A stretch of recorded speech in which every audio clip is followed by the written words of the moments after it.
মাহমুদুল হোসেন সাইদী সাহেব এদেশের প্রশংস আলেমের ওস্তাদ, তিনি সংসদে গিয়ে বলেছিলেন, মাননীয় স্পিকার সাহেব, আমরা মুসলমানের রাষ্ট্র, আমরা তো সেজদা করবো একমাত্র আল্লাহকে। কি বলেন?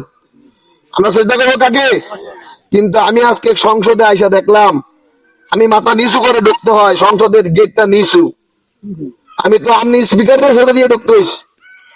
আমি আপনার মাধ্যমে 12 কোটি মানুষকে জানিয়ে দিই, তখন বাংলাদেশের মানুষ সংখ্যা 12 কোটি, 14 কোটি মানুষকে আমি জানিয়ে দিতে চাই যে মুসলমানের রাষ্ট্র, আমরা সেজদা করতে পারবো একমাত্র আল্লাহকে, আপনাকে সেজদা করতে পারবো না। আপনার মাধ্যমে আমি অচিরেই চাই সংসদ ভবনের গেটটাকে একটু উঁচু করে দেওয়া হোক, যাতে করে আমাদের আর মাথা নিচু করে ঢুকতে না হয়।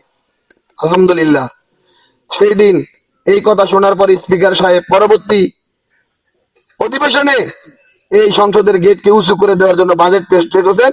আজ পর্যন্ত, কিয়ামত পর্যন্ত যত মানুষ সংসদে যাবে আর মাথা নিচু করে ঢুকতে হবে না ইনশাআল্লাহ। এটা কি দেলোয়ার হোসেন সাইদী যদি ওই দিন সংসদে না যাইতো, এটা পরিবর্তন হইতো? কত পারেন হইতো? হইতো না। এরকম ভালো মানুষগুলো যদি সংসদে যায়, তাহলে এদেশে কোনো দুর্নীতি থাকবে না, কোনো অন্যায় থাকবে না, কোনো জুলুম থাকবে না, নারী নির্যাতন হবে না। নারীরা মায়েদের সম্মানে ঘরে বসে থাকবে, বাজার করবে, ব্যবসা করবে, বাণিজ্য করবে, চাকরি করবে। ইসলাম এই পৃথিবীতে সবচেয়ে বেশি নারীদেরকে অধিকার দিয়েছে। নারীরা হলো সম্মানিত আমাদের মায়ের জাতি।